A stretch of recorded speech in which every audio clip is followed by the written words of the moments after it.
Hello guys, welcome to my YouTube channel. कैसे हैं आप लोग? आशा करता हूं आप और आपका परिवार स्वस्थ होगा। आज मैं आपको एक बहुत इंटरेस्टिंग चीज बताने जा रहा हूं। दोस्तों, आप जानते ही हो इस टाइम ठंड का मौसम चल रहा है और इसमें बीमारियां भी बहुत ज्यादा होती हैं। तो इसी विषय में कुछ बातें मैं आपको बताना चाहता हूं। हमें इतनी ठंड क्यों लगती है? इसका कारण क्या है? सर्दियों का मौसम जोर पकड़ चुका है। लोगों को ऐसे में ठंड लगती है, रोए खड़े हो जाते हैं, उंगलियां सुन्न हो जाती है, कान ठंडे पड़ जाते हैं। आखिर ये सब क्यों होता है? कभी सोचा है आपने कि हमें ठंड क्यों लगती है? अचानक ज्यादा क्यों लगने लगती है? किसी को कम तो किसी को ज्यादा क्यों लगती है? आइए जानते हैं इसके पीछे क्या दिक्कत होती है। हर इंसान के खान पान, रहन सहन और शरीर की आंतरिक क्षमता के अनुसार उसे ठंड लगती है। लेकिन ठंड लगने की शुरुआत सबसे पहले कहाँ महसूस होती है? क्या आपको पता है? ठंड सबसे पहले त्वचा पर महसूस होती है। रोए खड़े हो जाते हैं। जब तापमान गिरता है तब शरीर के पहले सुरक्षा घेरे यानी त्वचा को यह महसूस होता है। दिमाग की तरंगों के रूप में संदेश भेजती है कि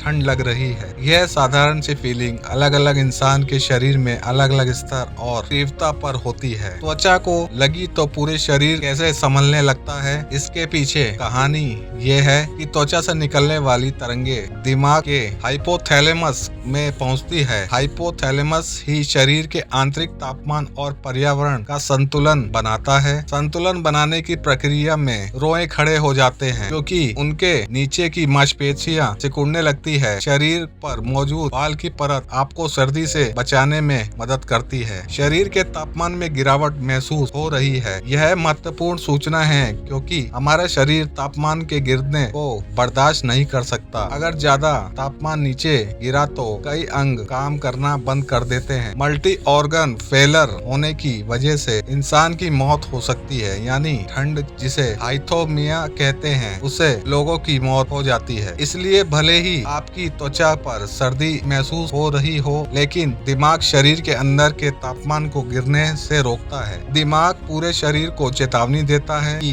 तापमान गिर रहा है, आपको तापमान संतुलित करना है। इसीलिए सारे अंग मांसपेशियां अपने काम करने की गति को धीमा कर देती है। धीमी गति से काम कर रहे अंगों से ज्यादा मेटाबॉलिक हीट पैदा होती है जो अन्य स्थान पर ना जाकर अंग के आसपास के इलाकों को गर्म रखती है। यदि यहीं पर आपके शरीर में अचानक से कपकपी होती है या कई बार इस लहर में कपकपी आती है, कपकपी आने का मतलब कि आपके शरीर बाहर के तापमान की तुलना में अंदर से असंतुलित कर रहा है। जब आप कांपना शुरू करते हैं या कांपते हैं तब आपकी खून की नसें सिकुड़ती है। खून और उसकी गर्मी के बहाव को शरीर में अंगों से रोकती है, उन्हें ठंडी त्वचा जाने से आप सुरक्षित रहते हैं। ऐसे स्थिति में आपके शरीर के अंग गर्म रहते हैं लेकिन त्वचा हो सकती है ठंड महसूस हो रही है। लेकिन यह तरीका शरीर के तापमान को संतुलित बनाए रखने के लिए होती है। हैरानी की बात यह है कि जब हम बार बार ठंडे पानी से जूझते हैं, हमारा शरीर तुरंत उनके हिसाब से संतुलन बनाने लगता है। एकदम विपरीत परिस्थितियों की बात अलग है। जैसे ही शरीर या बाहर का तापमान एक दूसरे के लिए अनुकूल होता है, हमें ठंड लगना बंद हो जाती है। ऐसे में आपके शरीर की